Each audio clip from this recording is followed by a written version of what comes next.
Et voilà, vous avez la fiche du discernement moral devant vous qui se fait en 4 étapes. C'est à noter que le discernement moral, c'est un fil conducteur dans tous les programmes cadres de la maternelle à la 12e année.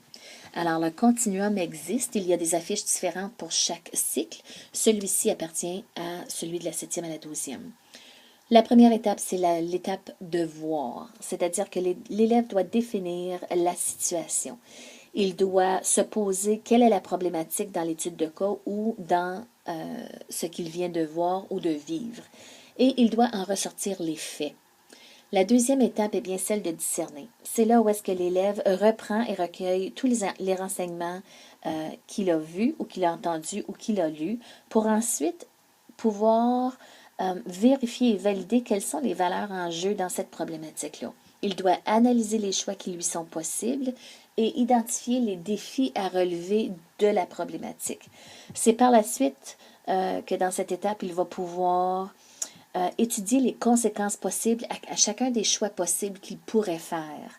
Et c'est là aussi où est-ce qu'on demande à l'élève de s'inspirer de la parole du Seigneur ou en fait de se faire éclairer à l'aide d'une prière pour faire un bon choix. La troisième étape, c'est là où est-ce que l'élève doit agir. Il doit prendre une décision, il doit assumer les choix et il doit expliquer sa décision comme telle. Et en fait, la dernière étape, c'est bien celle d'évaluer. L'élève doit revoir sa décision au besoin et de voir s'il a fait le bon choix pour lui et le bon choix pour les autres. C'est là où est-ce qu'il y a un temps de réflexion pour avoir laissé le temps passer et réexaminer son choix pour voir s'il est encore bien avec ce qu'il a décidé. Et voilà, c'est le processus du discernement moral.